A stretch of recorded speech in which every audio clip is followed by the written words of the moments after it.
بسم اللہ الرحمن الرحیم۔ السلام علیکم ویورز، امید ہے کہ آپ سب خیریت سے ہوں گے۔ تو آج میں آپ سب کو اللہ کے پہلے نبی حضرت آدم علیہ السلام کی کہانی سناؤں گی۔ تو ویڈیو شروع کرنے سے پہلے ہمارے چینل کو سبسکرائب کریں اور ہماری ویڈیو کو لائک کیجیے گا۔ تو آئیے اپنی ویڈیو کی طرف چلتے ہیں۔ اللہ تعالیٰ نے زمین کی مختلف حصوں سے کئی قسم کی مٹی جمع کی، پھر اس کی مٹی سے آدم علیہ السلام کو بنایا۔ جب اللہ تعالیٰ نے ان میں روح حیات پھونک دی تو آدم علیہ السلام کو چھینک آئی، تو اللہ تعالیٰ نے ان پر رحمت بھیجی اور جس طرح چاہا انہیں برکت دی۔ آدم علیہ السلام نے فرشتوں کو سلام کے طور پر السلام علیکم کہنے کو کہا، انہوں نے ورحمۃ اللہ کہا۔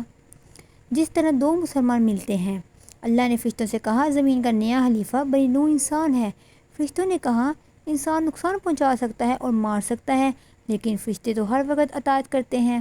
اللہ تعالیٰ نے آدم علیہ السلام کو اپنے ارد گرد کی تمام چیزوں کے نام رکھنے کا علم دیا جو فرشتے نہیں رکھ سکتے تھے۔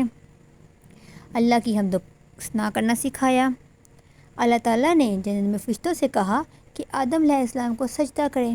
فرشتوں نے اطاعت کی، لیکن ابلیس نے انکار کر دیا اور ایک بری صف شروع کر دی۔ ابلیس نور کا فرشتہ نہیں تھا، جیسا کہ فرشتہ کبھی بھی گناہ میں نہیں پڑتا، لیکن اس نے نیکی کی بجائے برائی کا انتخاب کیا کیونکہ وہ واقعی ایک جن تھا، یہ سوچ کر کہ وہ آدم علیہ السلام سے بہتر ہے۔ ابلیس ایک مغرور جھوٹا بن گیا اور کہا کہ آدم علیہ السلام مٹی کے بنے ہوئے تھے جبکہ وہ آگ سے بنا تھا۔ اللہ نے ابلیس پر لعنت کی۔ ابلیس نے آخری دن تک زندگی مانگی تاکہ دوسروں کو بھی آزمایا جا سکے۔ ابلیس بنی نوح انسان کا دشمن بن گیا، قیامت تک برائی کی سازشیں کرتا رہا، انسان کو شرک اور گناہ کی طرف گمراہ کرتا رہا، اللہ کے سیدھے راستے سے روکتا رہے گا۔ آدم علیہ السلام کو جنت میں تنہائی محسوس ہوئی کہ اپنی زندگی میں شریک ہونے کے لیے ایک ساتھی کی ضرورت ہے۔ چنانچہ اللہ تعالیٰ نے آدم علیہ السلام کی پسلی سے ایک عورت بنائی اور وہ ان کی بیوی بنی۔ آدم علیہ السلام اور حوا علیہ السلام باغ عدن میں رہتے تھے، لیکن اللہ نے انہیں خبردار کیا کہ کسی ایک درخت کا پھل نہ کھائیں۔ ابلیس نے انہیں پھل کھانے کی ترغیب دی، کہنے لگا کہ وہ فرشتہ بن جائیں گے اور مرے بغیر ہمیشہ زندہ رہیں گے۔ کھانے کے بعد وہ پتھروں کے پیچھے چھپ گئے۔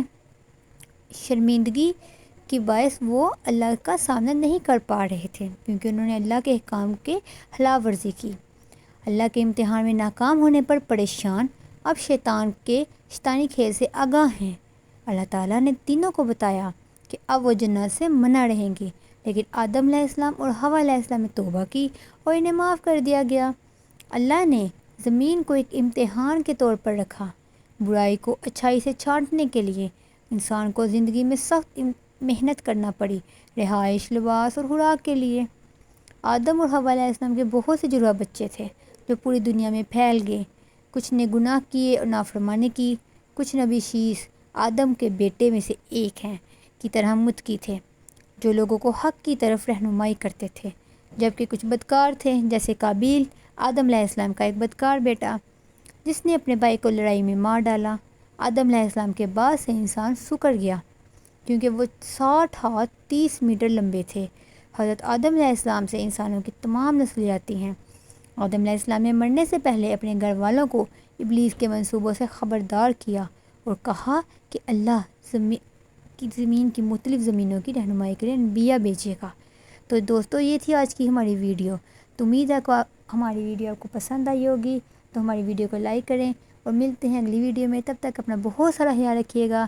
اللہ حافظ۔